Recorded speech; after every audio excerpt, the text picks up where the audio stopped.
Hello everyone, welcome to Khadayat Education. बच्चों, आज की वीडियो में हम पढ़ेंगे सभी परीक्षाओं की दृष्टि से मोस्ट इम्पोर्टेंट मंगलेश डबराल का जीवन परिचय और साहित्यिक जीवन। इससे पहले की वीडियो में हमने क्लास 10th काव्य खंड के सभी कवियों का जीवन परिचय और साहित्यिक परिचय को कंप्लीट कराया हुआ है। आप लोगों ने वीडियो नहीं देखी है तो ज़रूर देख लीजिए। नीचे डिस्क्रिप्शन बॉक्स में प्लेलिस्ट की लिंक दी हुई है। बच्चों, मंगलेश डबराल जी का जीवन परिचय सभी क्लास के बच्चों के साथ ही कंपटीशन की तैयारी करने वाले सभी बच्चों के लिए मोस्ट इम्पोर्टेंट है। प्रतियोगिता परीक्षाओं में कवियों और लेखकों के जीवन परिचय से मुख्य रचनाएं, पत्र पत्रिकाएं, पुरस्कार आदि अनेक चीज़ें पूछी जाती है। बच्चों, जब भी आप किसी कवि या लेखक का जीवन परिचय लिखें तो मुख्य मुख्य बिंदुओं को हाईलाइट जरूर करें, जिसका एग्जामिनर पर काफ़ी अच्छा प्रभाव पड़ता है। तो आइए शुरू करते हैं मंगलेश डबराल जी का जीवन परिचय। सबसे पहले हम पढ़ेंगे उनके जन्म के बारे में।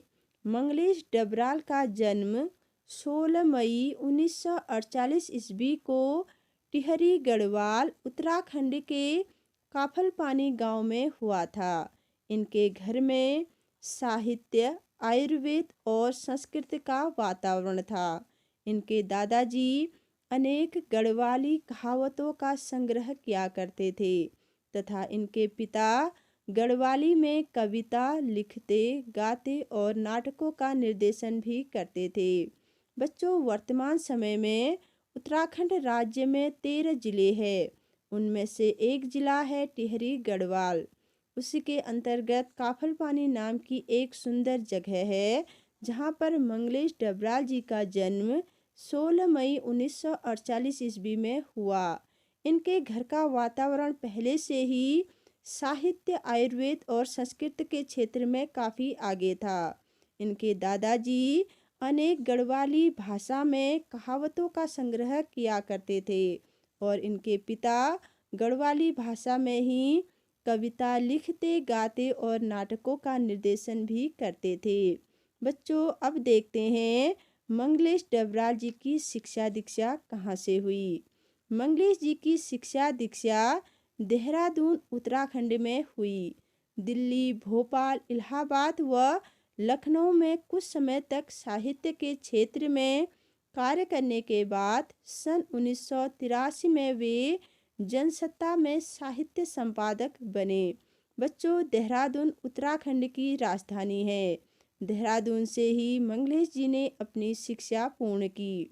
शिक्षा पूर्ण करने के बाद वे दिल्ली, भोपाल, इलाहाबाद व लखनऊ में जाकर साहित्य के क्षेत्र में कार्य करने लगे। बाद में सन 1983 में वे जनसत्ता में साहित्य संपादक बने। बच्चों, अब देखते हैं मंगलेश डबराल जी की मृत्यु कैसे हुई। मंगलेश जी की मृत्यु कोरोना महामारी से संक्रमित होने के कारण 9 दिसंबर 2020 को वसुंधरा गाजियाबाद के एक अस्पताल में हुई। बच्चों, अब देखते हैं मंगलेश डबराल जी का साहित्यिक जीवन। मंगलेश जी के मन में बाल्यावस्था से ही साहित्य के प्रति रुचि थी। कविता के अतिरिक्त उन्होंने अनेक कहानियाँ और समीक्षाएं भी लिखी।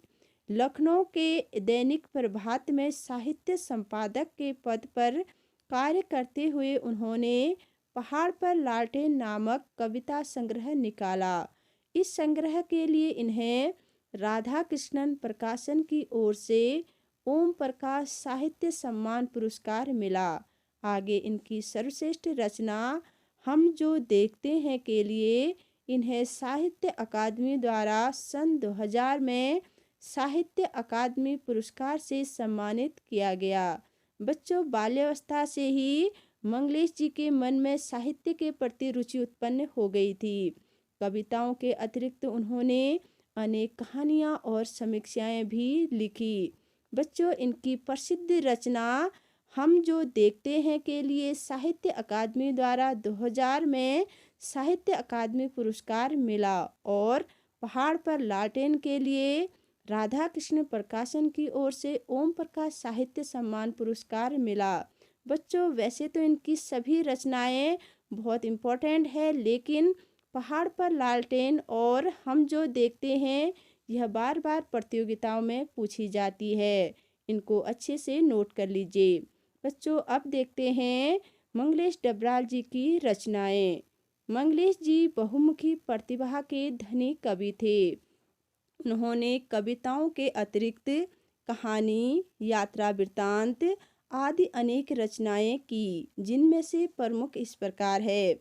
सबसे पहले है काव्य संग्रह पहाड़ पर लालटेन, घर का रास्ता, हम जो देखते हैं, आवाज भी एक जगह है, नए युग में शत्रु आदि। कहानी है इनके लेखक की रोटी, कवि का अकेलापन, यात्रा वृत्तांत है इनका एक बार आयोवा आदि। बच्चों, इनकी सभी रचनाएं बहुत इम्पोर्टेंट है। उनमें से पहाड़ पर लालटेन और हम जो देखते हैं वेरी इम्पोर्टेंट है। पहले भी यह मैंने आपको बताया था। अब पढ़ते हैं बच्चों मंगलेश डबराल जी की भाषा शैली। मंगलेश जी की कविताओं में सामंती बोध एवं पूंजीवादी छल छद्म दोनों का प्रतिकार मिलता है। वे अपनी रचनाओं में मुख्य रूप से हिंदी भाषा का प्रयोग करते थे। शैली और शिल्प की दृष्टि से उन्होंने नई कविता का अनुकरण किया। उनका सौंदर्य बोध सूक्ष्म और भाषा पारदर्शी है। तो बच्चों, कैसी लगी ये वीडियो? पसंद आए तो लाइक कीजिए, शेयर कीजिए और सब्सक्राइब करना मत भूलें। साथ ही आप लोगों के मन में कोई डाउट है तो उसे कमेंट बॉक्स में ज़रूर लिखिए। मैं पूरी कोशिश करूँगी कि आपके हर डाउट क्लियर हो सके। तो मिलते हैं अगली वीडियो में। Thank you.